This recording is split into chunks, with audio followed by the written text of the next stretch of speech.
जय Hind students, I hope कि आप सभी लोग स्वस्थ होंगे। आप सभी की प्रिपरेशन अच्छी चल रही होगी।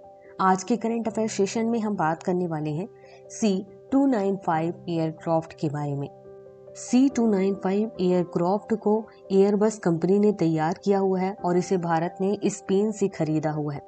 13 सितंबर 2023 को स्पेन से हमारी एयरफोर्स, इंडियन एयरफोर्स इसे भारत लेकर के आने वाली है। इसके बाद अगले साल 2024 में भारत में ही इस विमान को, इस एयरक्राफ्ट को तैयार किया जाने लगेगा, जिसमें एयरबस कंपनी और एक इंडिया की प्राइवेट कंपनी है टाटा एडवांस सिस्टम लिमिटेड, ये दोनों कंपनियां मिलकर के इंडिया के अंदर ही इस एयरक्राफ्ट को तैयार करेंगे।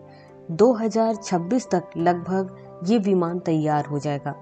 एयरबस के ऑफिसर्स के अकॉर्डिंग जो दूसरा एयरक्राफ्ट है वो अगले साल मई 2024 में आने वाला है।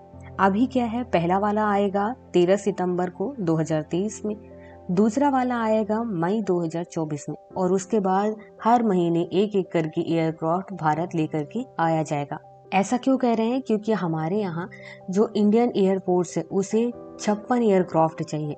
उनमें से 16 एयरक्राफ्ट हम स्पेन से खरीदने वाले हैं और बाकी के जो 40 एयरक्राफ्ट हैं वो यहीं पर बड़ोदरा के टाटा के प्लांट में बनाया जाएगा, जहां पर एयरबस और टाटा एडवांस्ड लिमिटेड कंपनी ये दोनों मिलकर के उसे तैयार करने वाले हैं।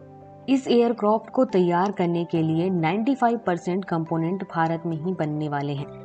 कंपोनेंट यहाँ पर कौन सी चीजों के लिए यूज किया जा रहा है, जैसे कि एयरक्राफ्ट तैयार करने के लिए नट, बोल्ट और भी कई अलग अलग सामान की जरूरत होगी, वो लगभग 95% हमारे इंडिया में ही तैयार होने वाला है। अब इंडिया में ये सब चीजें तैयार करने के लिए अनुमानन जो कंपोनेंट है वो 14,000 से 15,000 कंपोनेंट इंडिया में तैयार होने वाला है, जिसका यूज होने हैं।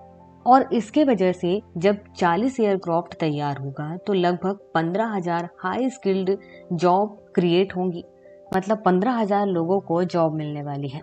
और उसके अलावा 10,000 MSME भी क्रिएट होने वाला है। इसके अलावा जैसे कि हमने बात किया था कि इसमें एयरबस कंपनी और हमारे इंडिया की एक प्राइवेट कंपनी है Tata advance system limited company, ये दोनों मिलकर के इस पर वर्क तो करेंगे ही। इसके अलावा भारत इलेक्ट्रॉनिक्स लिमिटेड और भारत डायनेमिक्स लिमिटेड, ये दोनों सरकारी या गवर्नमेंट कंपनियां इसमें पार्टिसिपेट करने वाली हैं।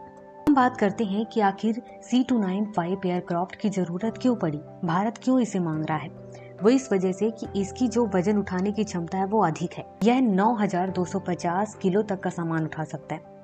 अगर ऐसा होता है और हम इसे अपने एयरफोर्स में शामिल कर लेते हैं, उससे क्या होगा कि हमारे पास जो पुराने एयरक्राफ्ट हैं, इल्यूशन सेकेंड 76 और एंटोनोव 32, इन एयरक्राफ्ट की जगह इस एयरक्राफ्ट C295 को यूज किया जाएगा। इसकी रफ्तार की बात करें तो यह 482 किलोमीटर प्रति घंटा की रफ्तार से उड़ सकता है।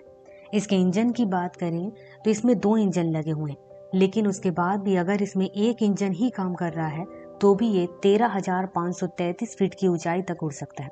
और अगर दोनों इंजन काम कर रहे हों तो ये 30,003 फीट तक ऊंचा उड़ सकता है। तो ये रीजन है जो भारत स्पेन से C295 एयरक्राफ्ट ले रहा है। तो यहाँ पर जो भी न्यूज में C295 के बारे में अभी चर्चा में है, उसके बारे में हर एक इम्पॉर्टेंट इन्फॉर्मेशन आपसे शेयर की जा रही है। जैसे ही ये न्यूज अपडेट होगा आपको भी अपडेट कर दिया जाएगा।